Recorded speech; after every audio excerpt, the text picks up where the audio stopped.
very good afternoon, dear esteemed speakers from the SAARC region and those who have joined us online. On behalf of SAARC Cultural Centre, I welcome you all to the second session of Remembering 20th Century South Asian Women in Culture, building on the insightful discussions that we had in our first session, where we explore the lives and legacies of the iconic South Asian women such as Iravathi Kadve, Noor Jahan, Parijat, Begum Sofia, and Minat De Silva. Today we will delve further into the contributions of another set of remarkable women whose ideas and works shape the cultural landscape of South Asia. To do this, in today's session, we have the honor to have with us Professor Swati Ganguly from India, Moneeza Hashmi from Pakistan, Dr. Sonam Choden from Bhutan, Mariyam Isha Azeez from the Maldives, and Dr. Darshi Thoradeniya from Sri Lanka as our speakers. In today's session, each of our distinguished speakers will highlight the achievements of women whose lives and works have profoundly influenced South Asia. Through this exercise, our goal is to broaden our understanding of their impact across South Asia. With this brief introduction, now I invite our first speaker, Professor Swati Ganguly, Department of English, Vishwabharati Shantiniketan, India, who will speak on Dr. Kapila Vatsyayan. Dr. Vatsyayan was a scholar of Indian classical dance, art, theatre traditions, architecture, and art history. Professor Swati, welcome, and please proceed with your presentation. Thank you, Bina. It's a great honor and a pleasure to be invited by the SAARC Cultural Centre by your director, Dr. Kaushalya Kumar Singhi, and by you. And it's also wonderful to be amongst very august speakers who are going to let us know about the women in culture in their specific countries. So without much ado, I'll start my presentation. I'll have a PowerPoint which will require screen sharing. My friend Shamritha is here with me, so she'll just help me with the screen share. So I have chosen Kapila Vatsyayan, who was born in 1928 and passed away in 2020. As the Indian representative for the SAARC cultural event, Remembering 20th Century South Asian Women in Culture. She belonged to a generation of beautiful and accomplished young women whose contemporaries were Ms. Subbulakshmi, the great singer, Mrinalini Sarabhai, Mrinalini Swaminathan originally, Amrita Pritham, Aruna Asufali, all of whom were gaining prominence as singers, dancers, writers, and social activists. Yet the choice of Kapila as a representative seemed to me apt because of these reasons.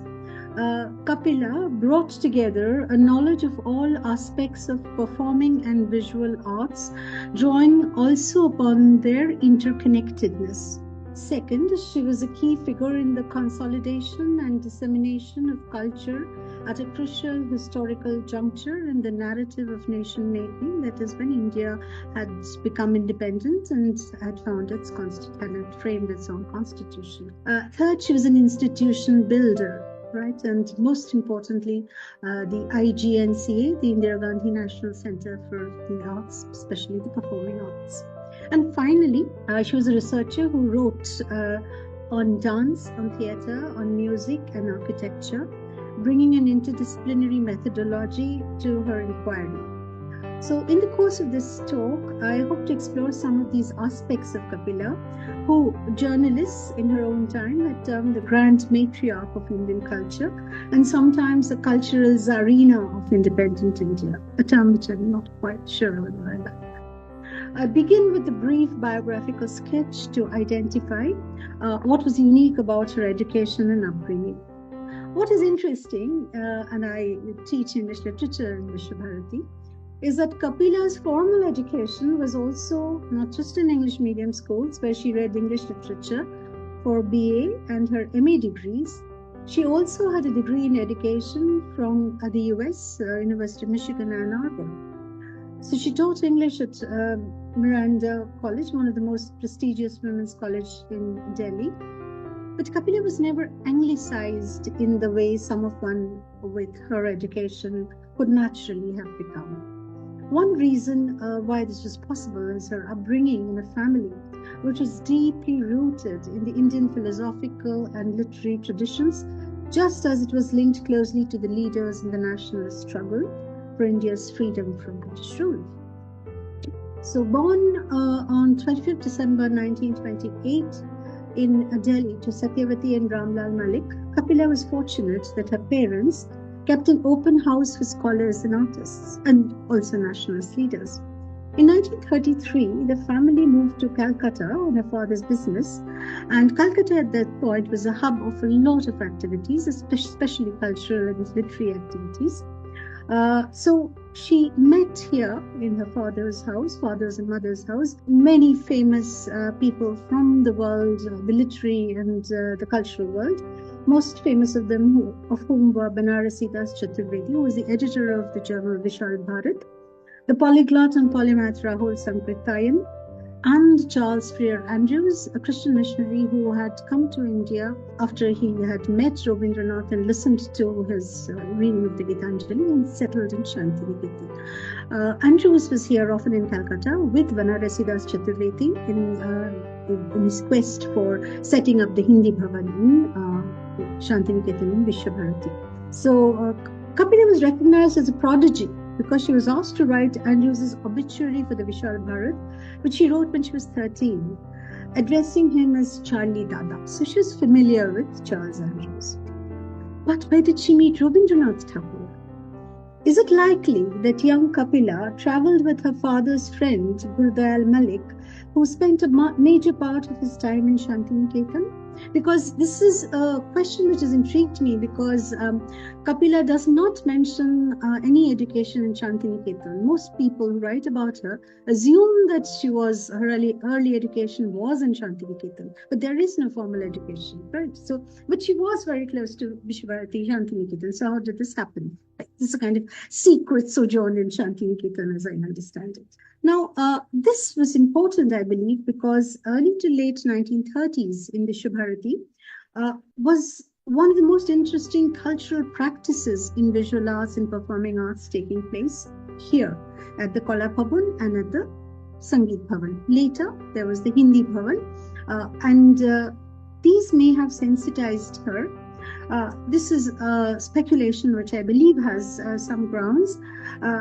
Sensitized her to music, dance, theatre, visual arts, not as separate entities, but which were closely linked. And this is something that she emphasizes throughout in her life and in her work.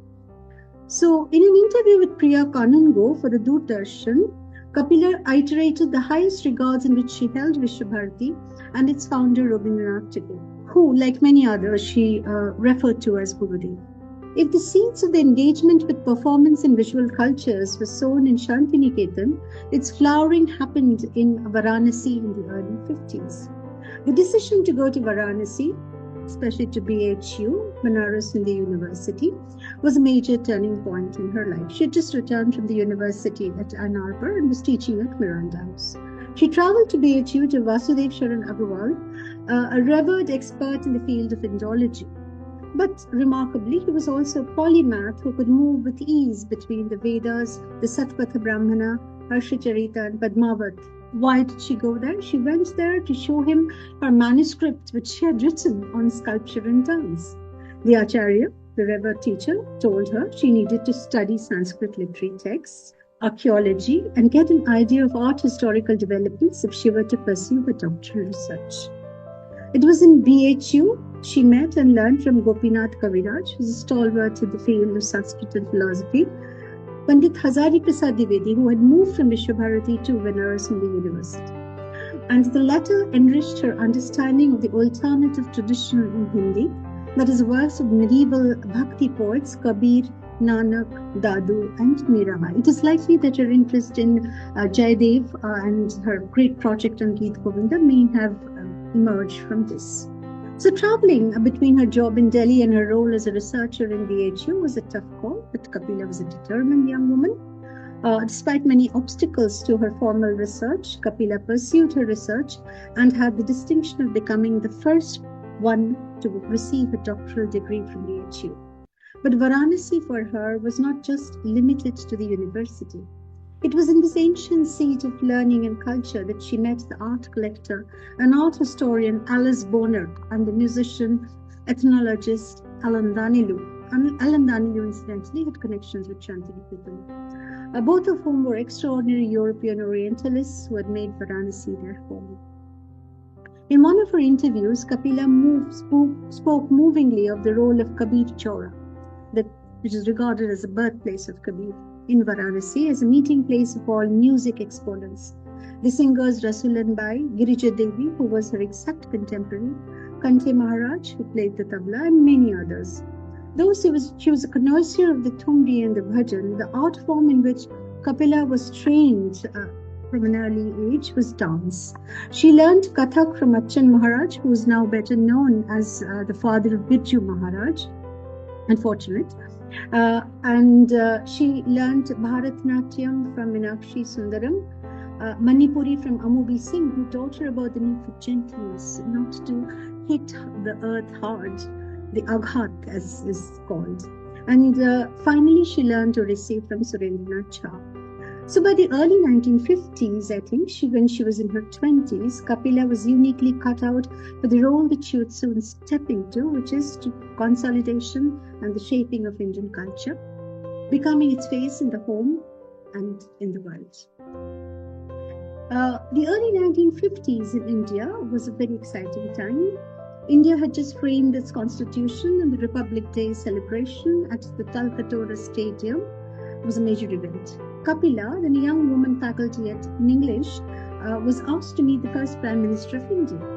To her surprise, Jawaharlal Nehru sought her advice about the first float for the Republic Day celebration, which would epitomize India's cultural message to the world. Kapila did not hesitate. A float of Buddha, the messenger of peace, seated under a bodhi tree, she replied.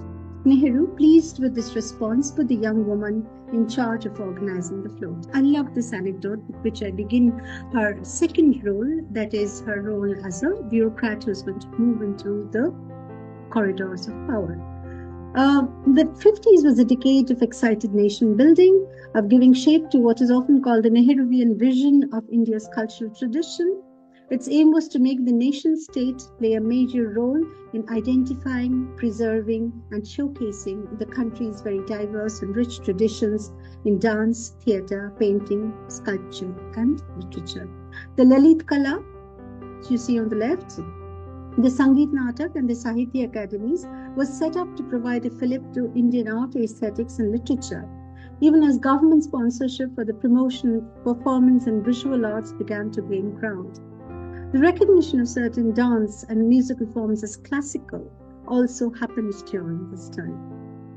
It was a decade when writers, scholars, artists like Maithili Sharan Gupta, Banarasi Das Chaturvedi, Ramdhari Singh Dinkar, Purushottam Das Tandon, R.K. Narayan, Amrita Pritham, historians like Kalidas Nath, Radhakumud Mukherjee, great scholar K.M. Panikkar, Rukmini Devi Arundel, who was also very well known for her dance, Bharatanatyam dancer, and also an animal rights activist, were elected to the Rajya Sabha. This ensured a lively debate and discussion of all aspects of culture in the upper house, crucial to the priorities of the new nation and its cultures.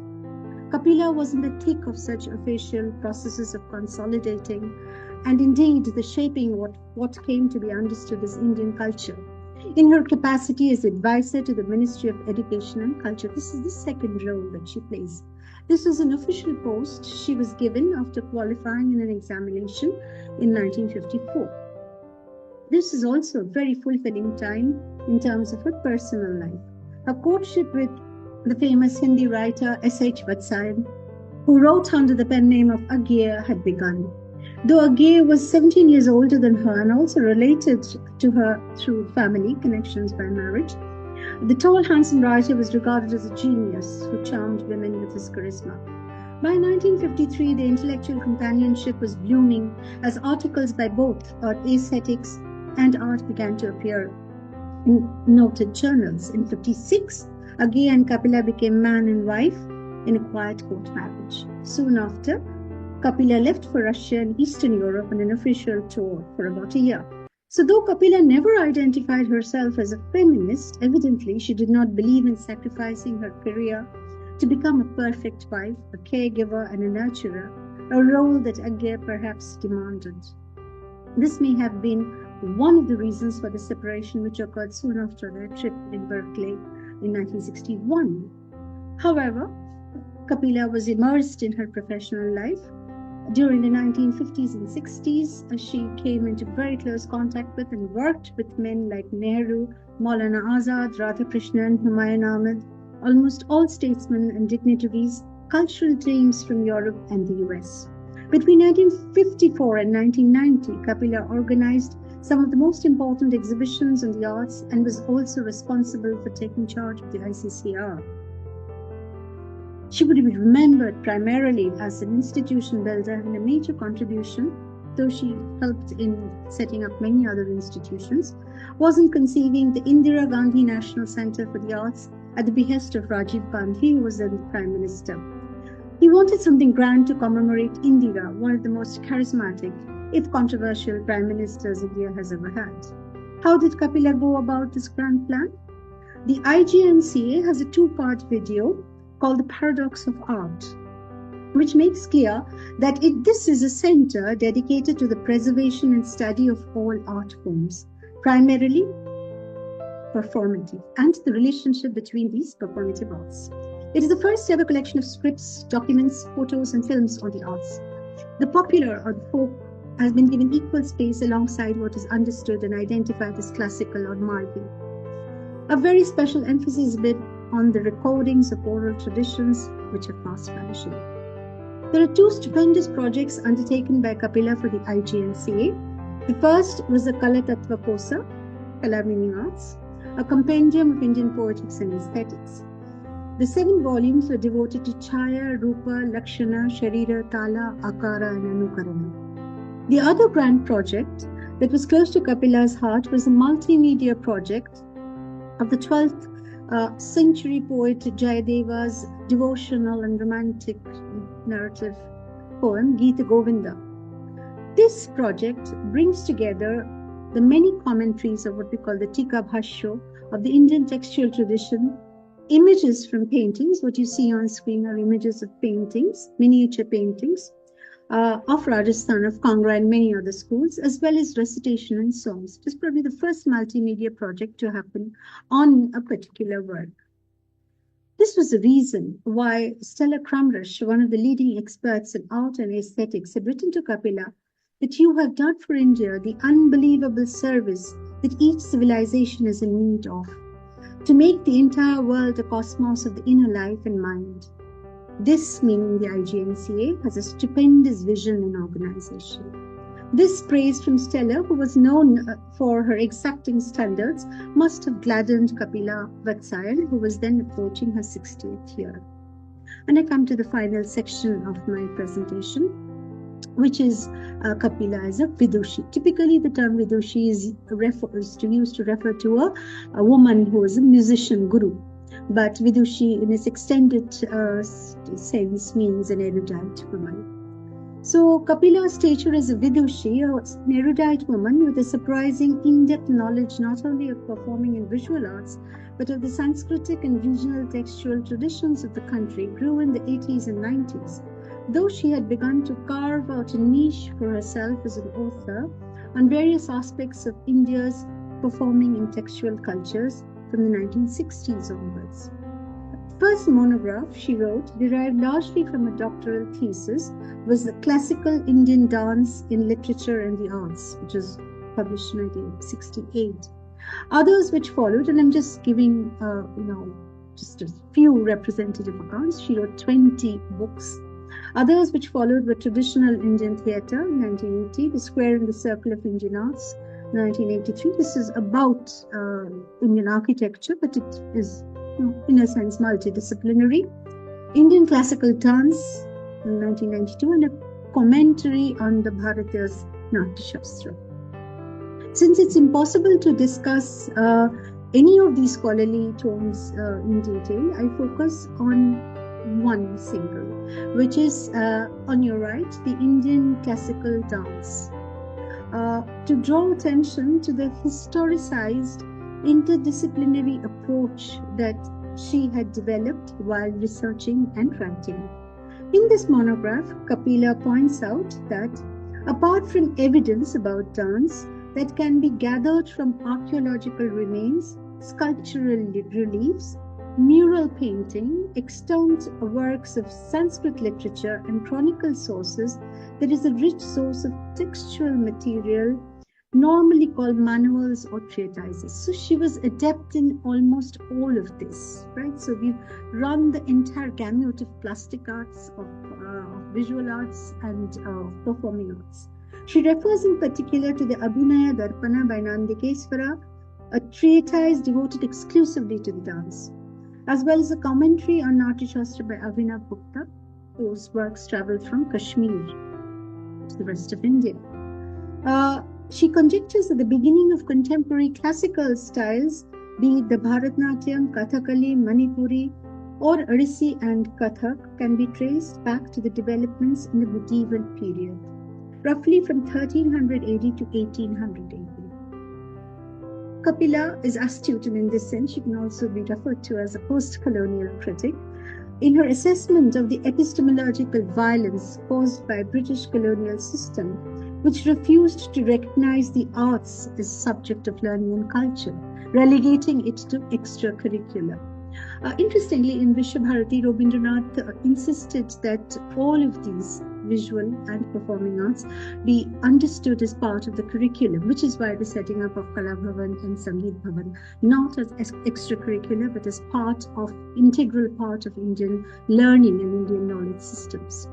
I'm moving towards the end of the two slides. Awards and honors. Kapila was, of course, she was the face of culture.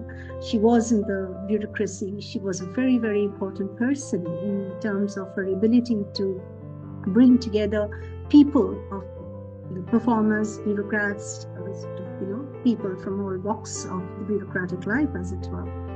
She was a fellow of the Sangeet Natak Academy and Lalit Kala Academy. She got an award for outstanding contribution to dance, though she performed very occasionally. But of course, she knew almost all the famous classical Indian dances. She was the Indian representative at the UNESCO. She actually went to the UNESCO office in Paris when she was in the US and met Radhakrishnan there. She received the Rajiv Gandhi National Sadbhavana Award in 2000, nominated a member of the Rajya Sabha in 2010, and awarded the Padma Vibhushan in 2011. So, if we were to sum up, what is Kapila Vatsyayan's contribution to Indian cultures? So, I would say it is the emphasis on diversity and plurality of traditions, especially performance culture. So not the idea of a homogenized single India, but an India which is different, but yet which held together. And that there was no hierarchy between the classical and the popular, the Margi and the Desi.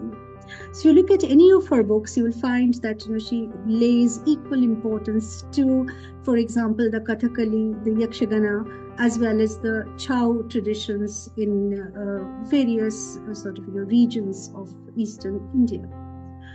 Interdisciplinarity was her key to understanding cultures, thus tracing the relationship between sculpture, architecture, dance, theatre, and painting. So though she did not go into what is now understood as art theory in that sense, or theory for that matter, she always historicized the links between all of these art forms: the performance, the visual, the plastic arts.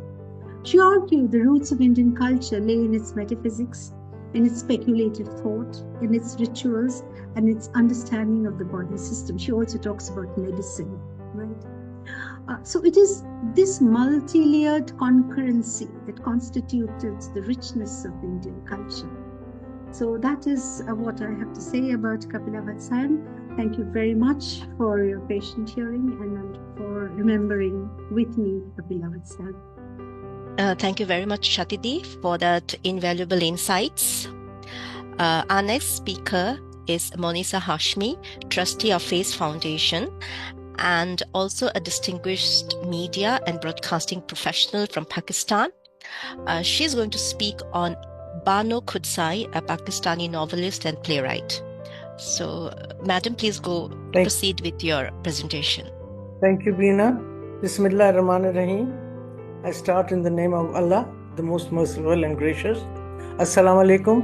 Peace be upon all of you. Good afternoon. And thank you to the organizers who have invited me today to participate in this very interesting forum.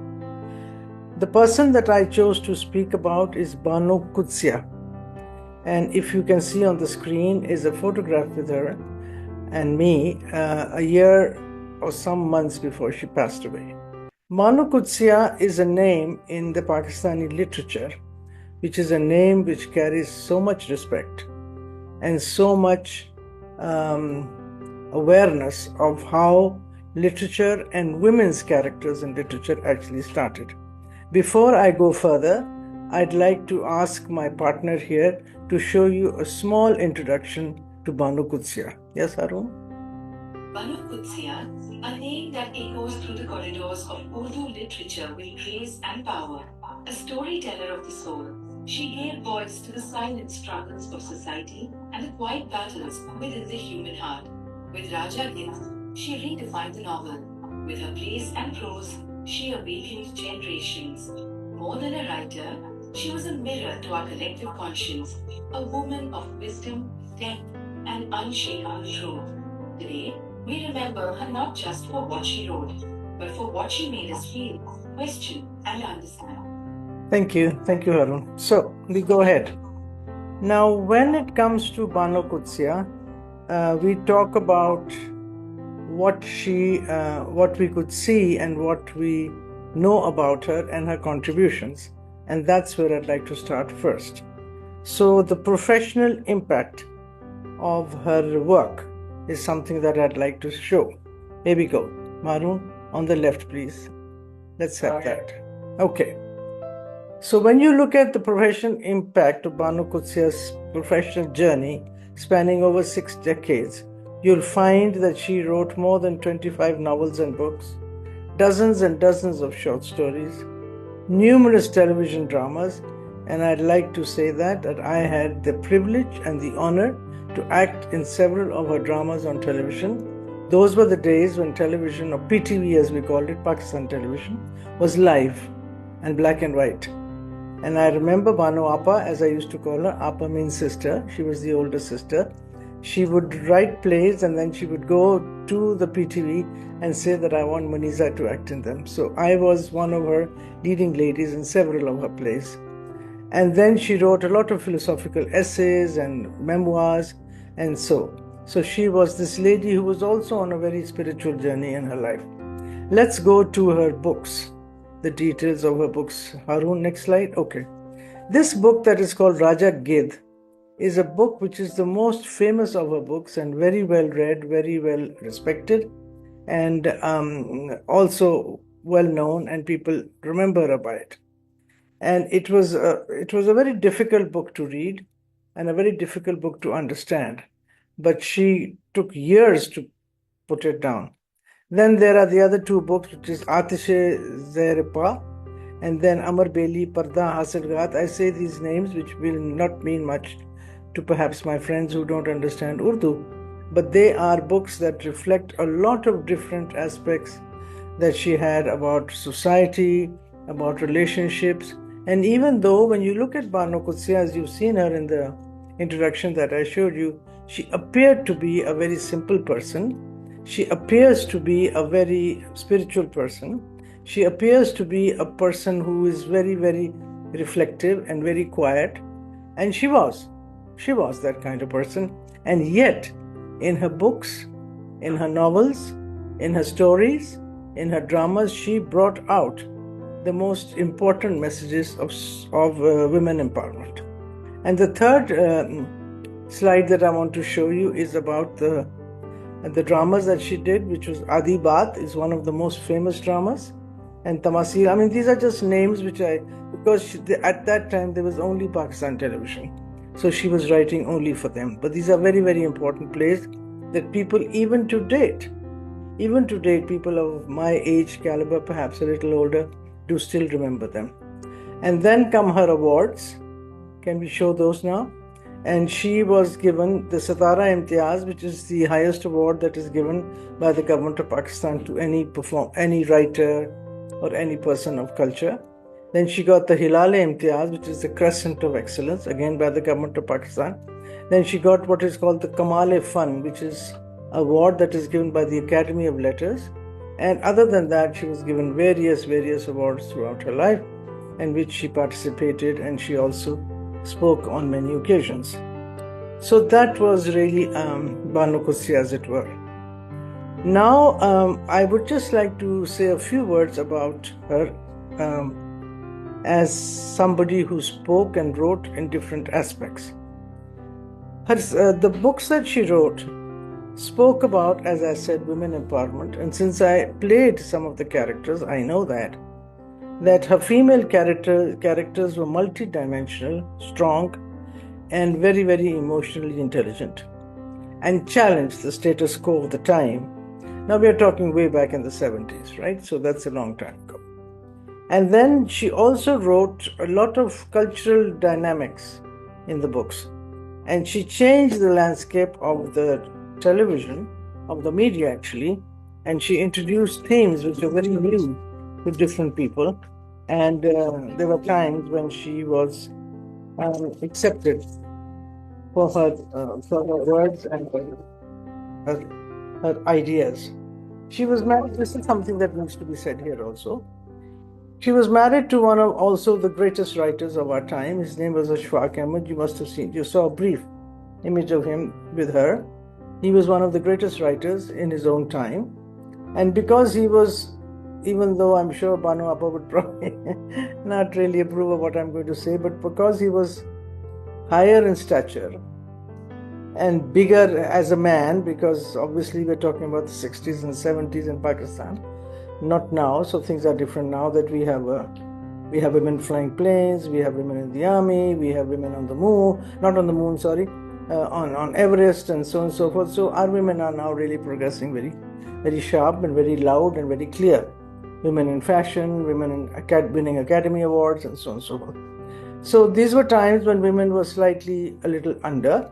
So at that time, for her just to be writing and expressing her thoughts and ideas, and she was being given a push by her husband, which is very sweet.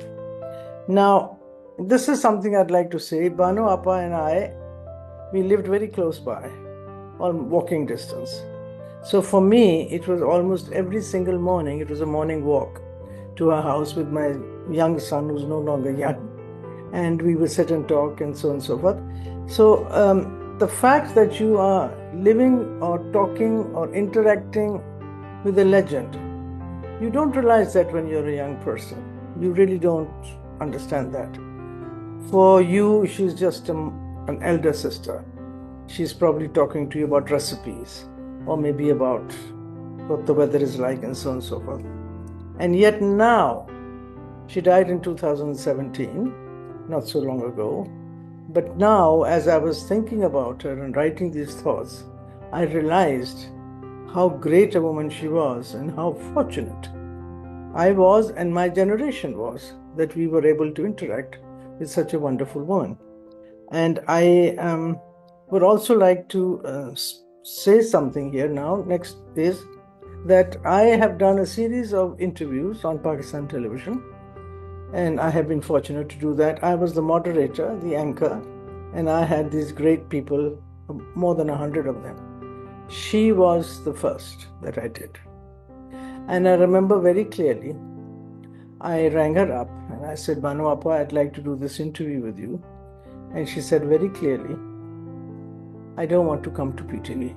So I said, why not? She said, no, you want to interview me? You come to my house. So that was quite a battle in trying to get a huge amount of machinery and cameras and so on and so forth and transfer them to her house. And what I'm going to show you now are short clips of my interviewing her in her house. She sat on the floor and she also, you can go on, and I sat on the floor with her and we had this wonderful interview that I can never forget. My first question, one of my questions, of course, I can't show them all to you, although Beena and I did discuss it. With Beena, I couldn't subtitle it because it was a very normal, natural conversation, and it's very difficult to translate every single word as somebody's talking. So what I'm going to do is I'm going to explain to you just very simply what she said. So my first question to her was, when did you decide to become a writer? And when was the time when you decided to become a writer? And so can you just raise the voice a little bit, not too much? And she says that every person, all their lives, doesn't really know what they're going to be when they are born and when they're growing up. But she said one thing that I would like, and I have never known, she said, to date, that I would ever be a writer until I actually picked up a pen and so on and so forth. She answers this later.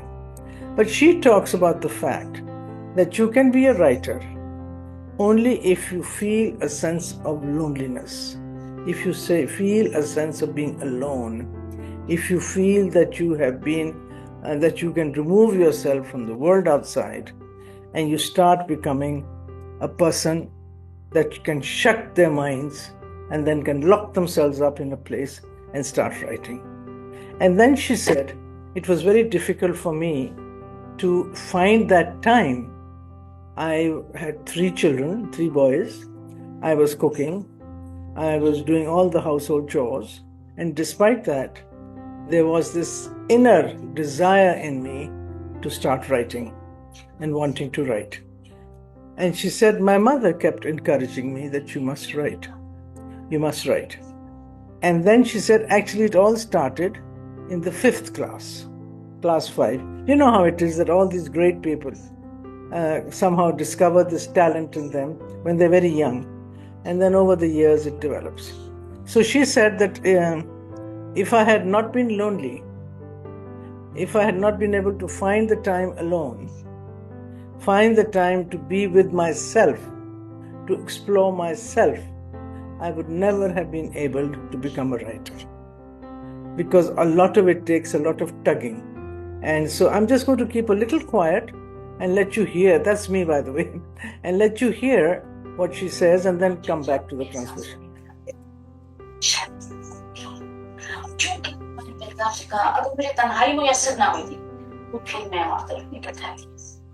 Social बन जाती है और आप यकीन कीजिए मैंने कोई ऐसा काम है जो नहीं किया है. So she said if she hadn't actually become lonely, or not really lonely, the word is solitude. If she had not been able to be in solitude, enjoy solitude, she would never have been able to be a writer. Now these are, moments I'm not sure how many of us or people around us are writers or can understand that. So for me, this was a huge discovery. Then, can we go to the next clip, please? Then I asked her, one of my questions was that, how do you describe creativity? You could be a chef, you could be an artist, you could be a writer, you could be a singer. So how do you describe creativity?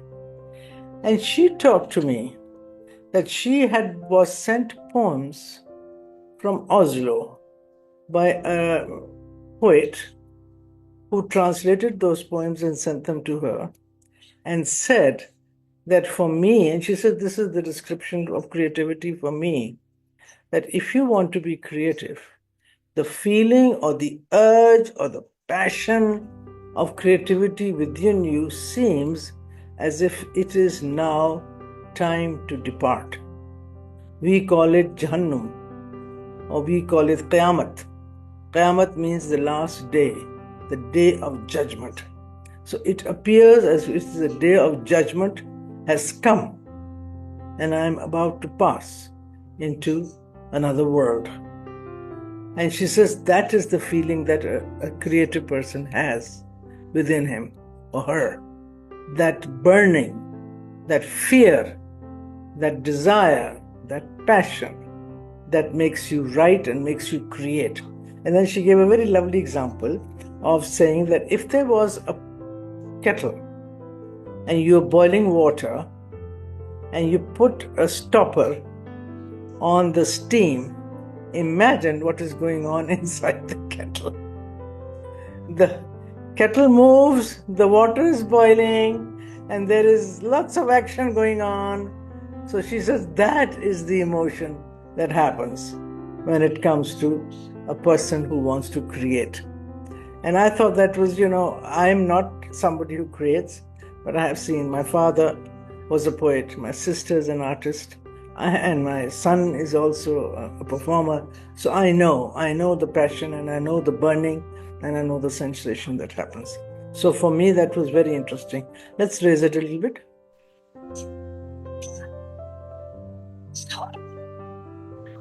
आप सफर पे जाने में आधा घंटा और packing उसी में करनी, तो he spent से जब वो निकलता है. And then the other example that she gives is that imagine if you're getting ready to go, you have a flight to go, and you've got things to get ready, and you're in a hurry, and lots of things are happening, and you're trying to make them happen, and yet you're just completely surrounded by a lot of tension. She says that is what is creativity. What's the time? So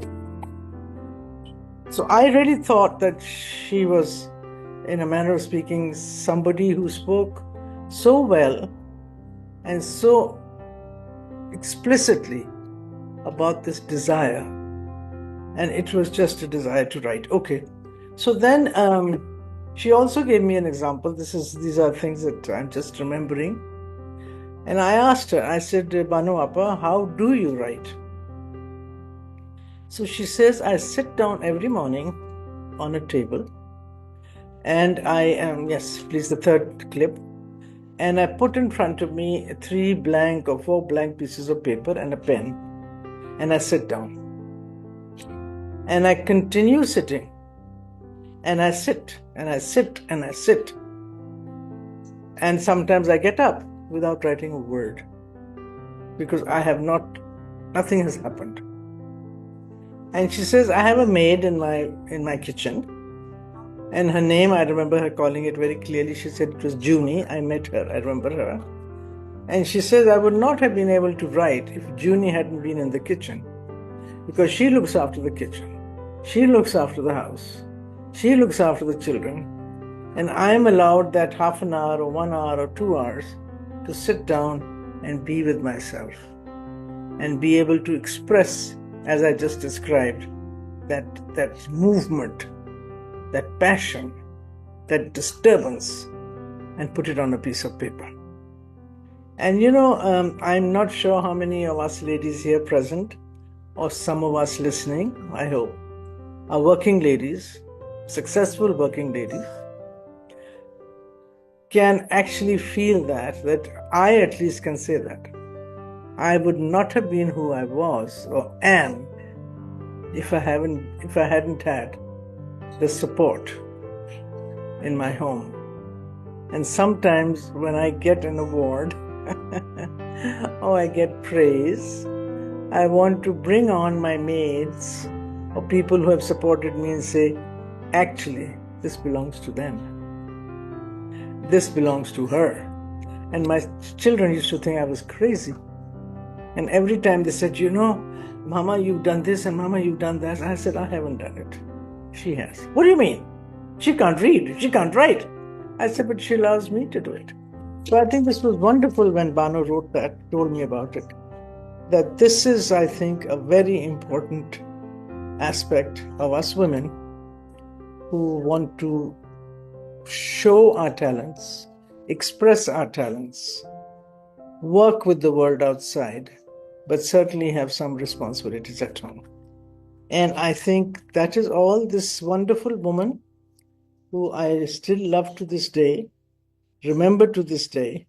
I can still see myself sitting opposite her. And I remember that study. It is no longer there, of course, because both the husband and wife have moved on. And so I was very fortunate to have spent a good part of my life talking to her and being with her. Thank you, Bano Appa, wherever you are. Rest in peace. Thank you. Thank you, Madam.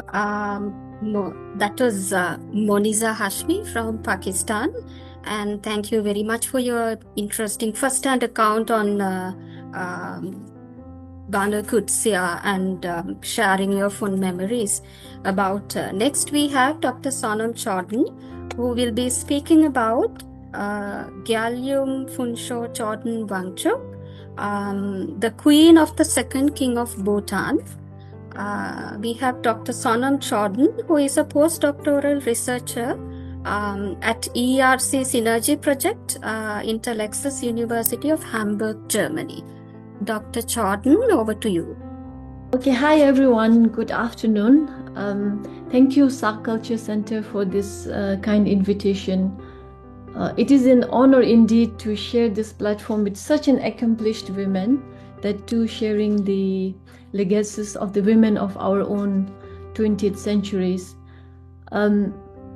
Representing Bhutan, I would like to present on Gyalyum Phuntsho Choden Wangchuk, but I also would like to mention that I am actually not an expert on Her Majesty's lives and works. However, based on the book, her biography published in 2013 by Gyalyum Phuntsho, which is in Dzongkha in Bhutanese language. Based on this book, I would like to briefly touch the highlights of her contributions in this 15-minute session that we have.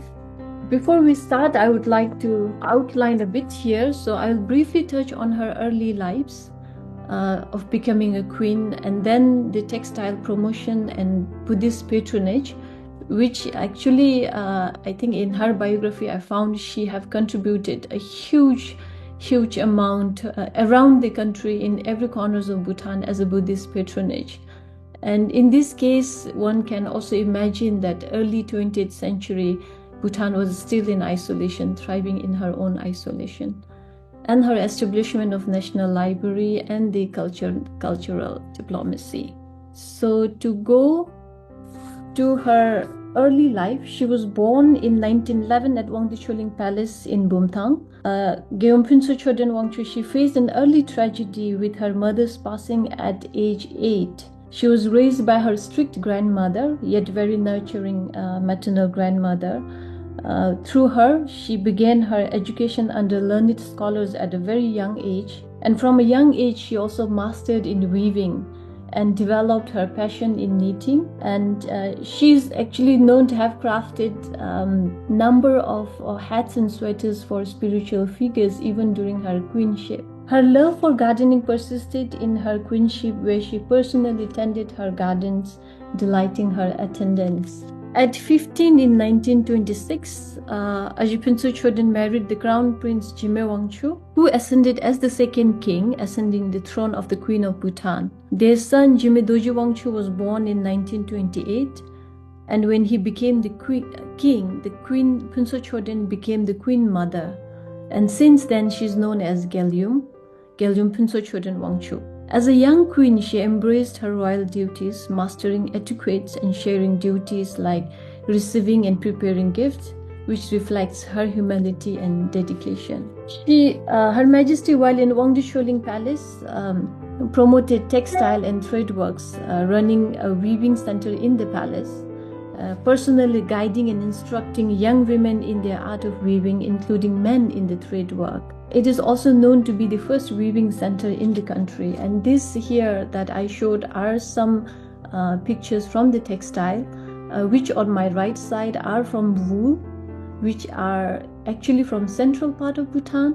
And then on my right are we call it Tishutara, which is more with the cotton on silk, but these days we will find a lot on silk. And it is mostly common in eastern and southern Bhutan, but these days I believe both textiles are very much around the country. People know how to weave and do these works. Here, as a Buddhist patronage, I would like to show here some of the significant ones where she had contributed in this part of Bhutan, not only Bhutan, also beyond Bhutan. So I have some monasteries and stupas where she had contributed in restoration and establishment, to see like how in the whole range she had covered. As a dedicated patron of Buddhism, Her Majesty Gyalyum significantly enriched Bhutan's spiritual and cultural landscape through her extensive efforts in restoring and establishing sacred sites. Her commitment to preserving and promoting Buddhist heritage extended across the entirety of Bhutan and transcended its borders, earning her profound admiration among Himalayan Buddhist communities, some of whom which are beyond Bhutan I will briefly mention later as well. Here, in enumerating the full scope of Her Majesty's contribution exceeds the scope of this account. Her generous patronage facilitated the establishment and restoration of retreat centers, statues, stupas, and essential ritual artifacts, the breadth of which is vast, as you could see here. Nevertheless, this discussion will highlight a selected few of her historically significant contributions, which have served as the cornerstone for Bhutan's enduring monument and vibrant traditional practices. So among these, one is the renovation of the Kujil Hakang. It was in 1930, at the age of 20, Gyalyum initiated the renovation work of Kujil Hakang. Kujil Hakang, which is located in the Bumthang Valley of Bhutan, which is in the central part of Bhutan, is a sacred Buddhist temple named after the body imprints of Pema Sambawa. Pema Sambawa is the 8th century figure who is revered in Bhutan for introducing Buddhism in Bhutan. So one can imagine this place, the spiritual site it dates back to 8th century. So for the renovation, Her Majesty was not only the patron but also known as the main advisor for this. The other one is the renovation of Drametse Naktsang. It was in 1947, Her Majesty the Gyalyum initiated renovation work of Drametse Naktsang. And this Drametse Naktsang is also a significant place. It is founded in 1511 by Ani Choden Zangmo, the granddaughter of Depten Pema Lingpa, who is also a revered Bhutanese treasure revealer. And after the renovation in 1947, in 1967, Her Majesty initiated the restoration of the costumes and marks dances for the marks dance, and finally restored the continuation of the usual festivals and rituals at Drametse, including the marks dances such as Drametse Ngacham. Drametse Ngacham is a marks dance with drums, introduced in 16th century by Kedupkinga Wangbo, one of another spiritual figures. Today it is widely performed in the festivals around the country, and since 25 it has been listed among the representative list of UNESCO Intangible Heritage of Humanity, highlighting its global cultural significance. The other important one is the restoration of Ugyen Semo. Ugyen Semo is actually, this as well is under the patronage of Her Majesty the Gyalyum. The restoration began in Ugyen Semo, which is actually perched above a tiger's nest, which has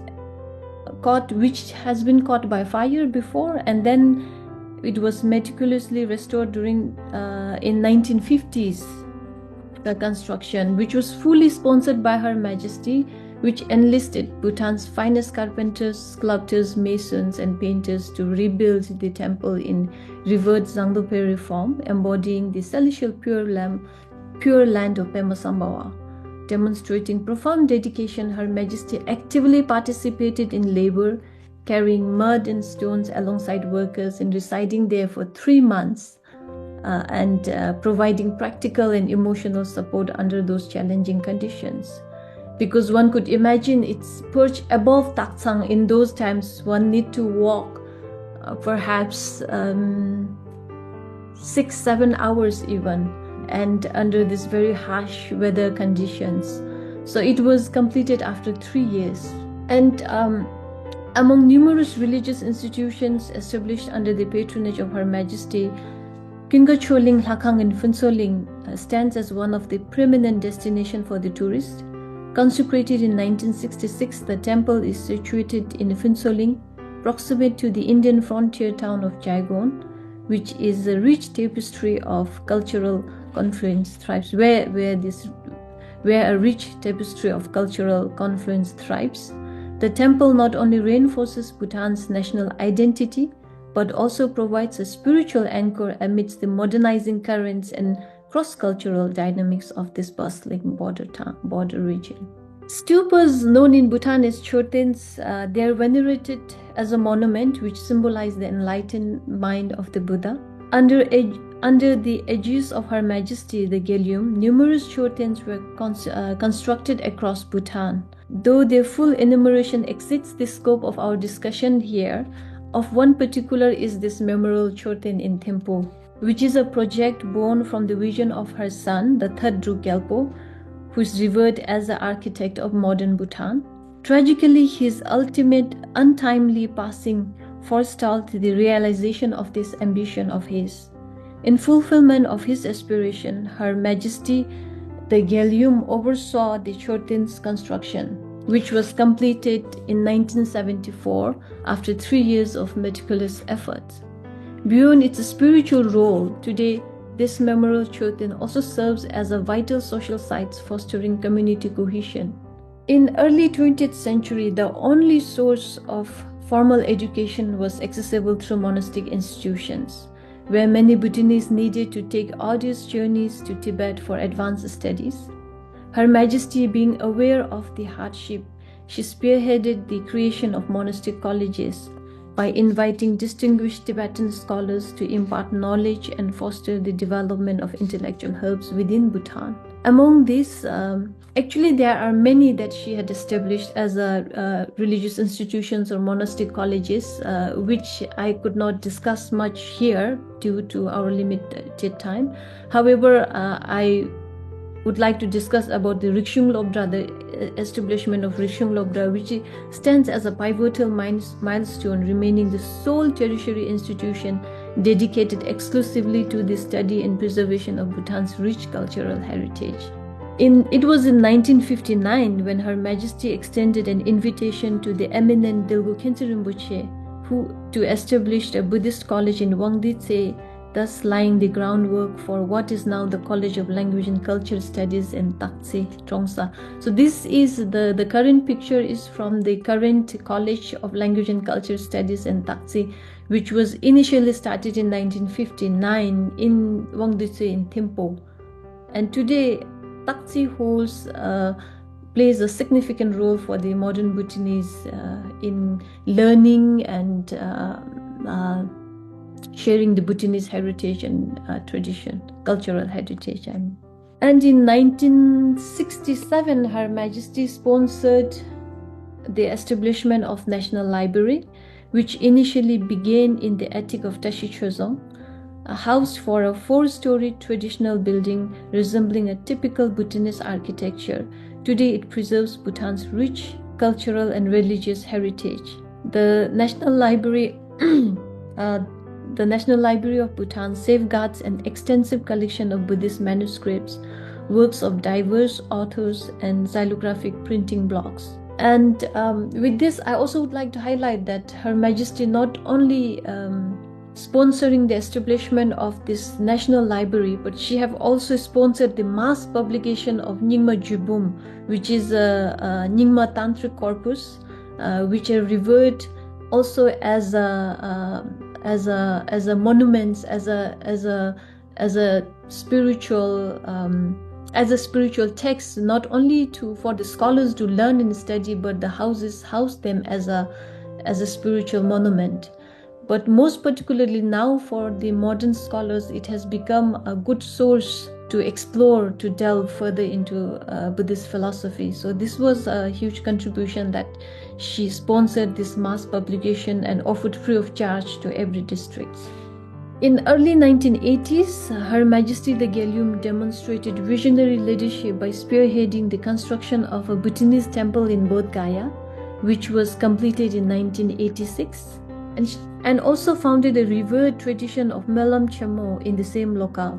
𝒚𝒏𝒕𝒖𝒓𝒚 is a grand prayer ceremony for the Buddhist, which was in early 1978 that Her Majesty she initiated this recitation of the 100,000 𝒌𝒐𝒏, which is the aspiration prayer of the good deeds, in Bodh Gaya, dispatching a delegation of 100 monks from Tango, Cheri, and Gyalpuzze. And also again here, this Tango, Cheri are also the monastic institutions that she had supported to the establishment before, and from there she sent those 100 monks, delegation of 100 monks, to the Bodh Gaya, and within a single month they accomplished this monumental task of reciting 100,000 prayers. This pioneering effort inspired many other Buddhist masters to embrace the 𝒚𝒏𝒕𝒖𝒓𝒚 tradition, which has since flourished widely.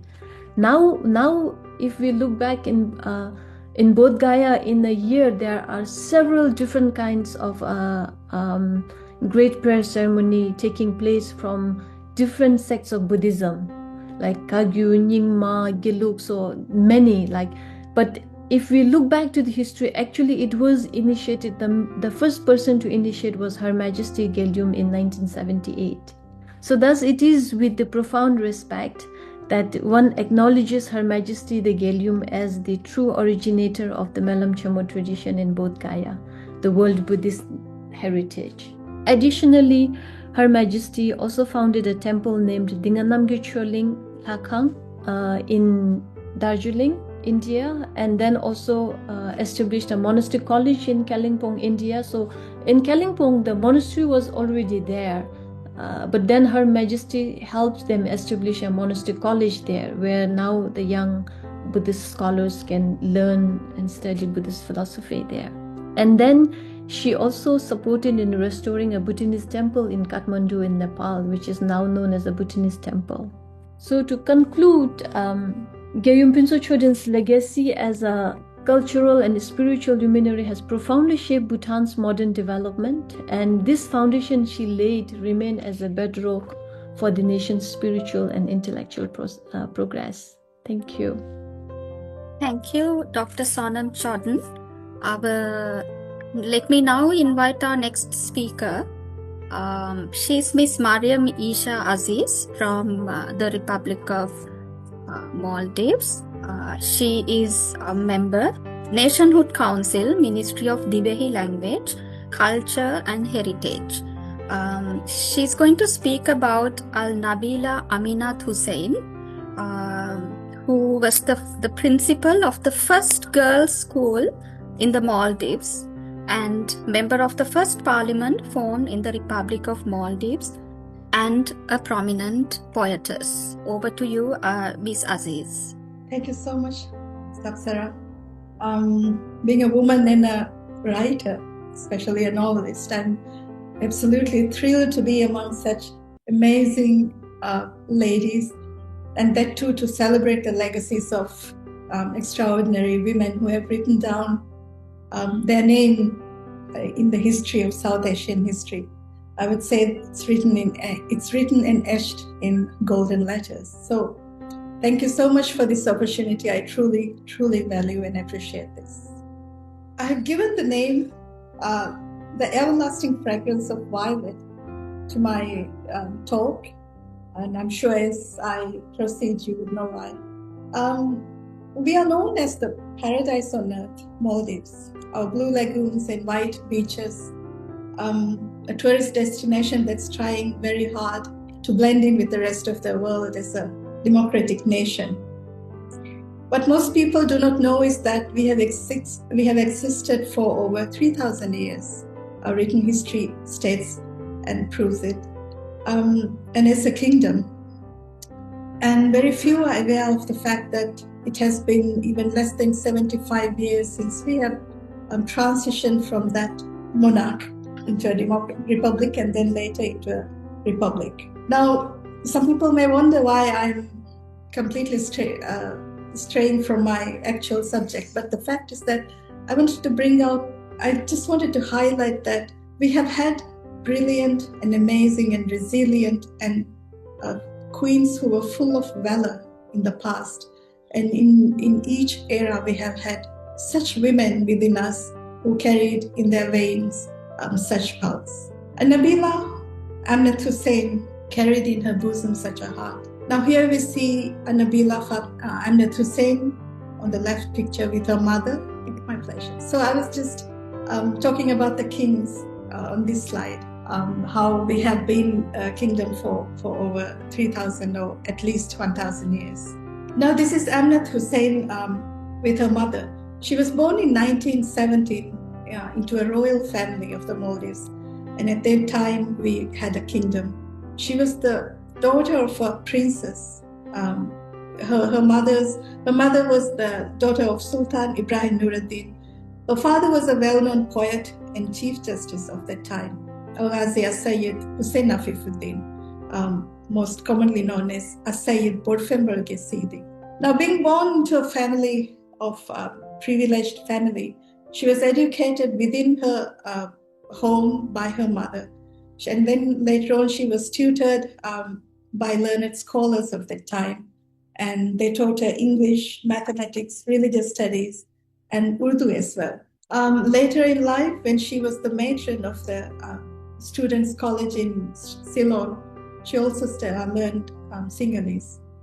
She had a very huge family. Her father married 8 women, and there were lots of siblings in her family, as you can see from this photo. She was a very confident child and showed leadership qualities at a very young age as well. Her father was called the man of steel, and when he was faced with a lot of setbacks in his political career, we in Maldives have a very famous quote, couple of quotes by him, one of which is, "The world is like a tapestry. It runs with warps and wafts." So I believe that 𝑪𝒖𝒍𝒕𝒖𝒓𝒚 held the same beliefs throughout her life as well. I would just divide my speech into a couple of sections where I would just highlight her role in our history. Now, in the 40s, she was a Maldivian icon, I would say. When the world was burning in Second World War, and 2 of our neighbors, Bharat and Ceylon, they were fighting to be independent from the clutches of the British. In one way, Maldives was too. So something extraordinary happened during this time in Maldives. A few women from this tiny island decided to take a bold step to break free from the confined roles of people who should stay within the walls of their homes or be veiled and protected in the royal palaces. This rebellious act of the female will paved a path for all the women who came after them. We Maldivian women could not have found a place in our country otherwise, I would say. Now, during this time, another extraordinary blessing happened to Maldives. In the 40s, just about a couple of decades before we transitioned from a kingdom, our to-be future president, Al-Amir Mohammed Amin Toshmena Khan, as you see on your right, returned back to Maldives after his studies from abroad. A sophisticated, intelligent, English-speaking Aligarh University graduate, the charismatic Mohammed Amin Didi, as everyone knew. He was a breath of fresh air for a society stagnant in their old ways.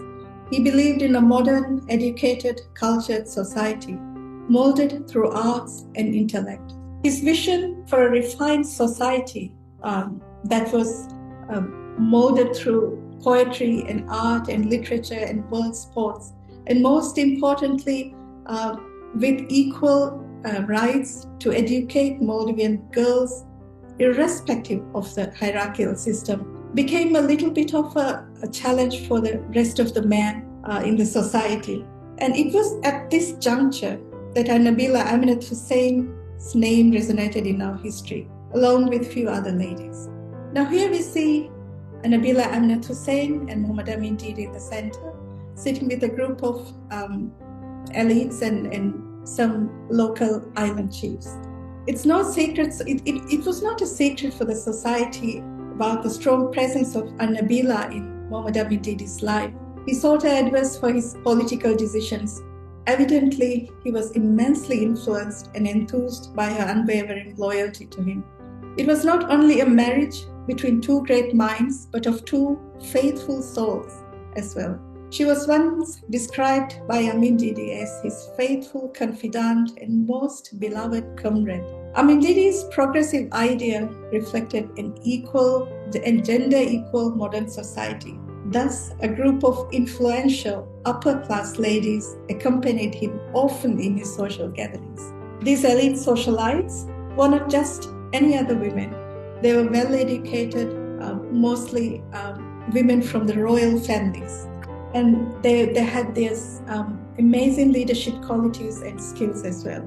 His two wives were among some of the most important people who played the very significant political roles in his political choices. But Al-Nabeela Aminath Hussein always had the most trusted and most, I'd say, the most trusted position in his political arena. It was clear that in the society bound by the shackles of patriarchal biases for so long, the sight of women coming forward and being in the public was not well taken. Shadows of criticism and resentment started lurking in the society. Here we see Al-Nabeela Aminath Hussein as the principal. But this did not stop Aminath Hussein from taking up her role in serving the nation. She stepped for the first role when Amin decided to reopen the old school Madrasatul Saniya and establish a special section for female students. She served as the first president of the school. With just few students, she started in 1944, and there were no textbooks. So Amin Didi and Aminath Hussein wrote and prepared those textbooks and then taught geography, cooking, etiquette, history, religion, and many more to these girls. Now, on November 28, 1945, when the school celebrated its first anniversary, a poetry recital and drama play was performed by the girls. This was a significant milestone for Maldivian women, as it was the first time girls ever took part in a public activity. It was under Aminath Hussein's supervision and initiation. She was the principal of the school until 1956 and after that as well. But in 1956, the name of the school was changed to honor its patron, late President Muhammad Amin Didi. And the same year, she wrote a play that became very popular among the public for various reasons, called Life Experience, which was very personal to her own life. She also began a magazine in the school called The Daughter of the Country, which was published under her editorship. The minds and hearts of Maldivian girls were opened through her beliefs and I'm sorry, I'm failing to find a word there, but I'm sure you understand what I'm trying to say. Aminath Hussein's contribution as a patron to the young girl were unmatched by anyone in our history, because as it was the 1940s, years of 1940s, there were not any women who took roles as she did. And she was also the matron of the school in Ceylon, as I mentioned, in the 40s. But I must be very fair and say that it was not only Aminath Hussein who modernized Maldives. There were other female elite, the socialites, and then many more writers and poetesses who molded our society so that we could fit into it as part of it. During the Maldives 1940s, it was our golden days of literature. A magazine was published called Al-Rafiq by the government. There was another newspaper for the first time published by the name Government News, of which Aminath Hussein was the editor. Now, President Amin did something else as well. he took the step and created a movement called Lemveringe Gulzar, which literally means Garden of Poets, and assigned different names for different poets and writers under that umbrella. Aminath Hussein was given the vivid name, the vibrant name, Violet, while Muhammad Amin Didi himself took the nom de plume Orchid, and his wife, Al-Nabeela Aminath was the Nargis, Rain Lily, and famous poetess Faiza was named Daisy. Now, this was the beginning of a movement of literature which inspired a lot of females in Maldives to go to follow the footsteps of these eminent writers. There was this very famous two stories by Al-Nabeela Aminath Hussein, which were Sacrifice of the Love of the Heart and the 𝒏𝒕𝒖𝒓𝒚. 𝒏𝒕𝒖𝒓𝒚 was one of her best pieces and one that was written on her own life. She wrote many more short stories and long stories as well, and published essays in public magazines and government magazines and other magazines and newspapers as well. And one of her poems, most favorite poems, were one called One Sung by one of her famous singers who was a blind singer. The poem was about a girl asking her mother to translate or to portray or to relay to her the beauty of the world and help her understand. So Aminath Hussein's writing was mostly the common expressions and themes were national sentiments and patriotism, feminism, and most importantly, empathy. The most prevalent topics of her stories were also social issues based on common person and the difficulties they face within the society. Now, I have translated a couple of verses of two poems that she has written, but I'm not going to talk about the English translation. However, I would like to just recite two of the verses from the poem. Annaha eroliya edilamu fennaha ebandaraka nagili dukuram. Fenna komme finolaka gos ara 𝒆𝒏𝒚 duvamu nudashe nattamu gastu olimanzima. Now, this was a poem which inspired and instilled in the hearts of the people of 1940s and 50s and 60s. I would say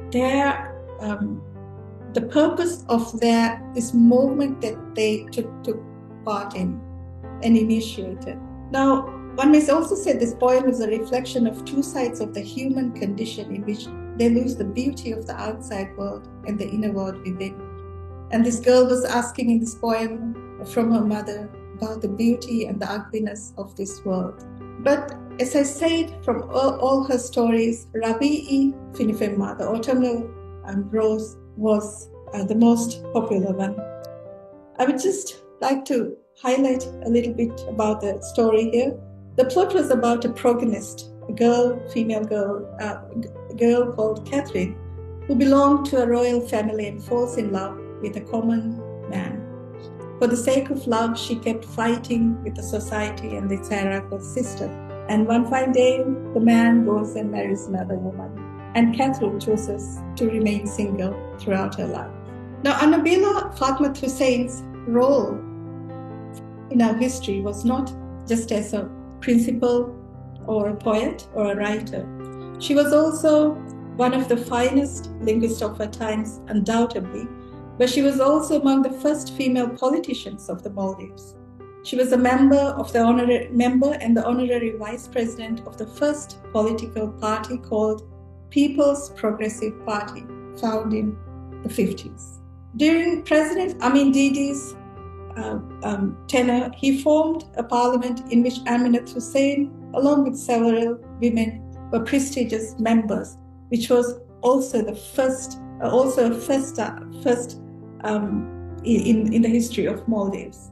Now we see here Aminath Hussein receiving an official letter of assignment from Al-Amir Muhammad Amin Didi, and this is when they held the first inauguration ceremony after he became the president in 1953. Throughout his life, Aminath Hussein was President Amin Didi's most devoted ally. In 1954, however, Amin Didi passed away as a result of wounds from dissident residents following a coup in which Amin Didi was deposed and imprisoned. Amin Didi, this plot was, this coup was plotted by his prime minister. And at this time, Amin Didi was in Ceylon receiving medical assistance for his health. And it is said that he received a message which said that the situation in Mali was extremely critical and he needs to return back to Mali as soon as possible. Now, even there, by his side were his second wife, Zubaydah, and 𝑪𝒏𝒕𝒖𝒓𝒚 Anath Hussein. And just when they received this message, Anath Hussein cautioned him and said, her gut instincts, her gut feelings and her instinct says that it's a threat, and asked him not to leave. But perhaps it was the first time Amin Didi disregarded her advice. When he expressed his wish to return his people and land, she left the room, shaking her head in dismay. This was the perfect portrait of her loyalty to the man whom she stood by unwaveringly. Amin Didi returned back to Mali, and in the coup, he faced a lot of injuries and he passed away in a very somber manner after 1 year. Now here in this picture, we see Muhammad Amin Didi in the center, his daughter by his side, his wife, Fatma Saeed, in the front row, and Anath Hussein beside him. Now this was the perfect portrayal of the story of Anath Hussein and her role in Maldivian history with this charismatic leader of ours, who was a progressive leader of that time. It is said that 𝑪𝒏𝒕𝒖𝒓𝒚 Anath Hussein spent her last few days with her cousin 𝑛abila Habiba Hussein Habib in their royal house. According to Habiba, Anath Hussein never complained about anything, even when she was ill during her last few days. She passed on 14th December 1990. And before I finish, I would like to read the last few sentences from the story Autumnal Rose that she wrote and became her own story, I would say. And after that, they never met each other in this earthly life. And from that day onwards, Catherine's world was filled with happiness, more than ever before, one that was content, but her entire life was one that was bereft of love and filled with utmost loneliness. Now, from the talks we have heard today, one can say what this kind of loneliness or solitude or pain could do to a human heart. And 𝑪𝒏𝒕𝒖𝒓𝒚 played her role to her best as a daughter of this nation, and then left this nation empty-handedly. But today we are marking and celebrating her name. I'm so thankful and grateful that I got this opportunity to do so. Thank you so much. Thank you, Mariam, for sharing that very enduring story about Al-Nabeela Aminath Hussein. Our next speaker is from Sri Lanka, Dr. Darshi Thoradeniya. She's the head Department of History, University of Colombo, and she's going to speak about Siva Obeyesekere, former Cabinet Minister of Health, educationist, and founder of Laksala and Lakpan.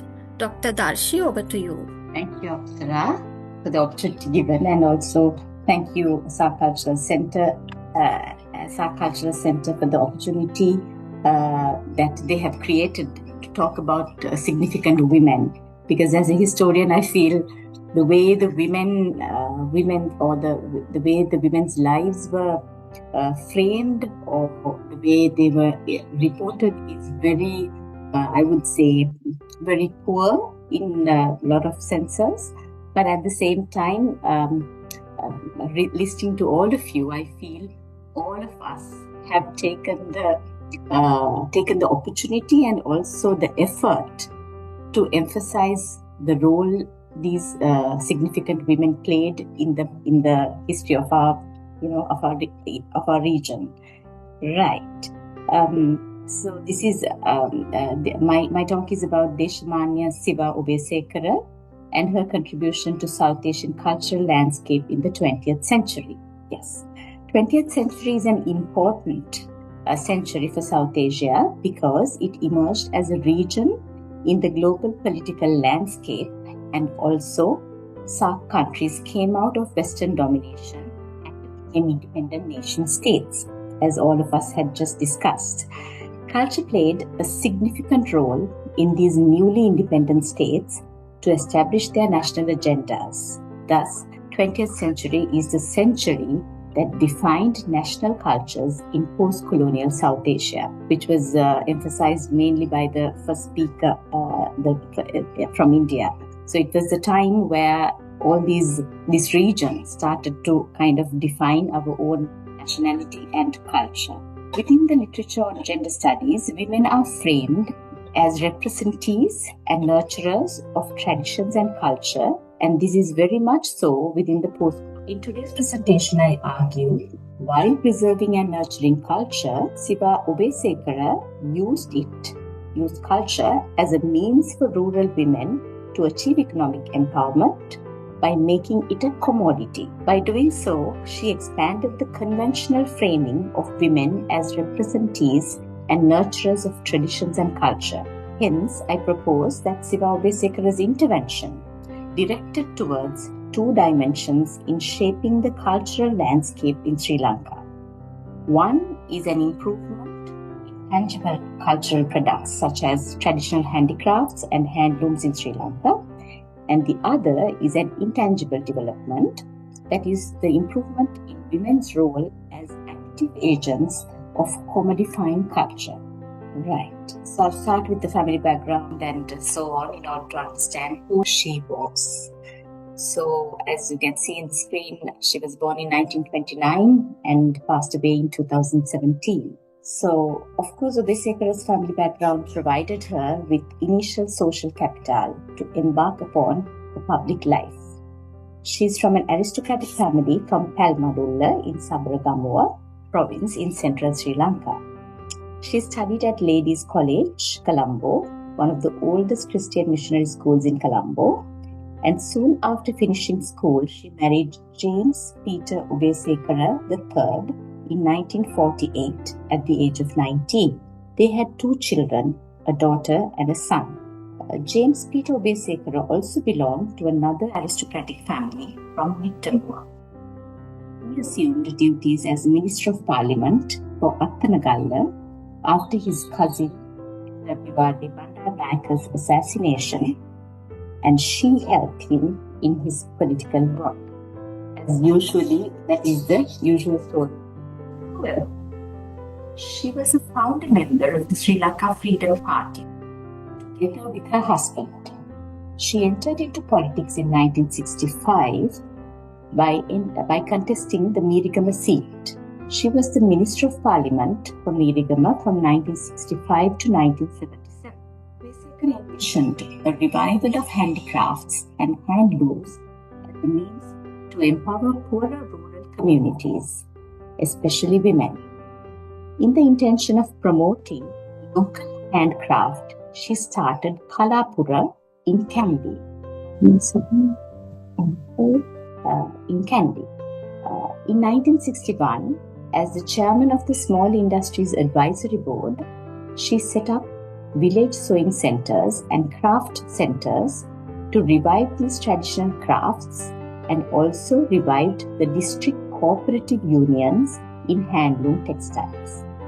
These cooperative unions made space for rural women to engage in economic activities, and also these spaces allowed women to be agentive and take leadership roles within the village and the public sphere.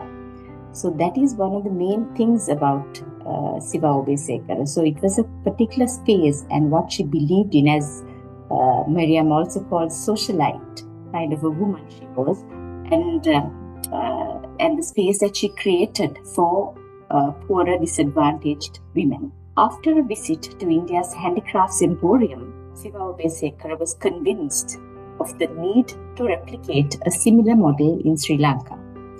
That is, a dedicated marketing arm and sales emporium for Sri Lankan handicrafts. It is interesting to see how South Asian countries shared their experiences and learned from each other, especially from India, in developing their own national culture. As any other South Asian country, Sri Lanka is heavily influenced by Indian culture. After pitching the idea to Mrs. Sirimao Bandaranaike, as you can see in the picture, Bandaranaike, who was the Prime Minister at the time, Siva Obeyesekere established the Laksala in November 1964 and became its first chairman. Funds were provided for the acquisition of 4 stories of the iconic Miller's building in Colombo Fort, for Laksala to have its main showroom. Subsequently, Obeyesekere opened branches of Laksala throughout the country.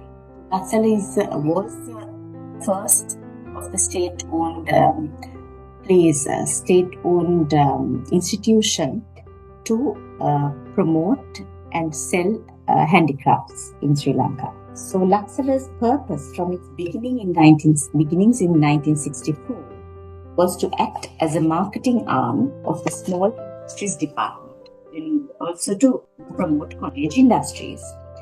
They purchased handicrafts from the training centers set up under the small industries department and marketed them. Laksala bought goods from craftspeople purposely at a high price, elevating the market value of the products, whereas previously handicrafts were sold at unsustainably low prices. Obeyesekere, who believed in socialism, committed herself not only to develop the lives of the rural poor, but also to stop them being exploited in the global market. So that is one of the main things after the independence, I guess, in this region, because especially for a country like an island nation like Sri Lanka, it is difficult and tough to compete in the global market. So then saving the rural poor women from that exploitation is a mammoth task, I would say. In other words, it was a state-regulated market economy that was promoted in post-independence Sri Lanka. After 1977, the situation transformed to a market economy with an open economic policy. Laksala also took the responsibility of supplying imported raw materials at an affordable price. They also worked with the Department of Rural Development to continue trainings for craftspeople. The government was hence able to do 3 things: upskill craftspeople in their trade and art form, and secondly, to provide hard-to-source raw materials, and thirdly, to provide a marketplace.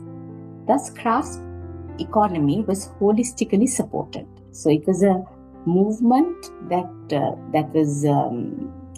was established by Siva Obeyesekere to do very important tasks for the national economy as well as for the women in Sri Lanka. She has travelled to over 50 countries to promote Sri Lankan handicrafts. That was a remarkable achievement in that way because, as the second speaker from Pakistan noted, having that freedom or the space to be in solitude makes you do things, right? So it is again, we are all talking about, actually speaking, we are all talking about a certain elite group of women in South Asia. So Siva Obeyesekere is also one of them who had enough maids to look after the children and to run the household so that she had space and time to do public work. So, however, in 1973, Siva Obeyesekere established Lakpahana, her private organization, to ensure that craftspeople were not affected by the agendas of the changing regimes. So, 60s and 70s until late 70s, there were regime changes very like every 5 to 6 years' time. So that was actually affecting the downfall of 𝒔𝒊𝒂𝒏. So that is why Siva Obeyesekere wanted a more stable private organization, which she herself created to ensure the stability of the craftspeople. 𝒔𝒊𝒂𝒏 is still in operation today and is renowned for its genuine handicrafts. Analyzing interviews with craftspeople who sold their products to 𝒔𝒊𝒂𝒏 and annual report records of income and expenditure of 𝒔𝒊𝒂𝒏, Anne-Marie de Silva shows how 𝒔𝒊𝒂𝒏 declined over the years. So that was inevitable because when the open economic policy came in 1977, Sri Lanka's economy and the whole social fabric changed. So that, of course, the hardest hit was on the rural people and especially rural women. So saying all that, because I had the great opportunity to speak or interview Siva Obeyesekere, but for a different reason actually. That was in 2010 to talk about, because she was not only the person who came up, who established 𝒔𝒊𝒂𝒏 and 𝒔𝒊𝒂𝒏, but also she was the Minister of Health in 1970s, in late 1970s. So I spoke to her within that background. So saying that the whole idea of empowering and uplifting the lives of the women was one of her main themes in her public or political agenda. And also she was from the very beginning, her training was such, given by her family and also through her school and also through her later life with the husband and her family. So today �𝒊𝒂𝒏 is taken care of by her daughter, who's running it, and still it is in good shape compared to 𝒔𝒊𝒂𝒏. Her work in handicrafts, uplifting the lives of thousands of poor craftsmen, especially empower women, won her recognition from President Jayawardena and President Ransinga Premadasa, and the latter gave her the Deshamanya title, meaning honor of the nation. So about Siva Obeyesekere and her contribution to the crafts and culture of Sri Lanka, and I feel we all spoke about women who contributed to the national culture of our region, and also they're all elite women, as I mentioned before. So it is interesting to see how elite women had space and time to work on defining national cultures in our region. Thank you. Thank you, Dr. Darshi. Now I invite the participants if they have any questions or if they have any comments. Good evening to you all. It's Professor Bharati Kennedy. Not a question, but it's really a very wonderful, nice session to really understand and to really see them as a role model, how they have really contributed to the national development and their work.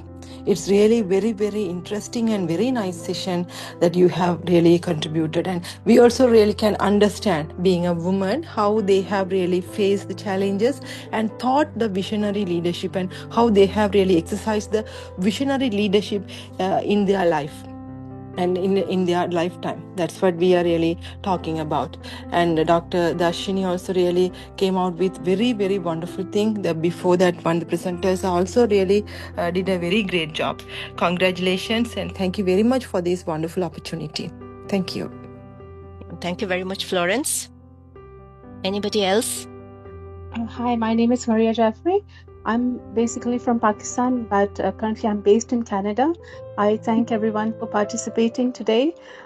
It's early in the morning here in Canada, I am currently working in sustainability, and I have been honored to know more about the women of South Asia and how they participated in sustainability many years ago. Thank you very much for bringing it here today. Thank you. So any more comments or any questions or anything else? Yeah, Bina, can I just give my comment? I mean, in the sense, I would like to share about the sustainability aspect that Amina brought up. I feel now culture has a lot. I mean, when it comes to handicraft and handloom and cultural products, it is very important on the one hand to have that sustainability in the product and also the market and getting that profit to the owner of the product or the producer. And at the same time, it is the nature or the natural habitat or the natural surroundings that we are exploiting in a way, speaking of culture, right? In a way to make these products. So it's a fine balance, I feel, that we have to create when it comes to handicraft, sustainability of handicraft, market or the handicraft, because these are very valuable and very, very time consuming. It takes a long time to produce, but at the same time, it is difficult to produce for a market. The demand and supply cannot be kind of met in that way, because you have to say, for example, a cane furniture. You have to let the cane grow first in order to, and you can't be cutting all the cane in your area. That kind of, because if you look at the environment in that way, because sustainability goes hand in hand with all of it. Yeah. Thank you. Thank you, Dr. Darshi. I had not a question, but yeah, you could call it a question for Moneeza. Yeah. I was wondering if Bano Appa would have known about the writings of Qurratuddin Haider. Yes, because they were contemporaries. Definitely. She did. And she knew them too. So yes, it's a big thank you to Bina for having organized this and for bringing all of us together to be able to talk and share. And I'm hoping that this is going to not be limited. On behalf of SAARC Cultural Centre, I once again extend my sincere gratitude to all the speakers who joined us from different parts of the SAARC region. So I thank once again to the speakers for sharing the legacy of these inspiring women, be it Dr. Kapila, who has contributed in shaping national cultural policy, or be it Bano Qudsia, who played a very important role in the Urdu literature, or be it Her Majesty and her contribution to national monuments or the establishment of religious institutions, or be it 𝑛abeela Aminath Hussein, who pioneered women's education, and or like Sivagami Obeyesekere, who played a very important role in Sri Lankan crafts on global stage. So these iconic women, and they have demonstrated the power of resilience, and also these figures, they have challenged the stereotypes of how a woman's role is defined in South Asia, that the women's roles are limited to the domestic sphere. So they have challenged that, and they have gone beyond that, and they have broken the hurdles, the societal norms. And so thank you very much for your invaluable insights, scholarly contributions that have enriched our understanding of the significant role these women have played in South Asia during the 20th century. As I said, we also appreciate the participants who joined online for their active engagements and made this event a success. So thank you all. Thank you so much for this wonderful webinar. This is Ahmadi, Executive Director of a German NGO in Kabul, Afghanistan. I really enjoyed the wonderful presentations. They all were very inspiring. I hope that our Afghan sisters and mothers can do something in the current situation. I really enjoyed being part, and it's an honor for me being part of this wonderful webinar. Thank you so much once again.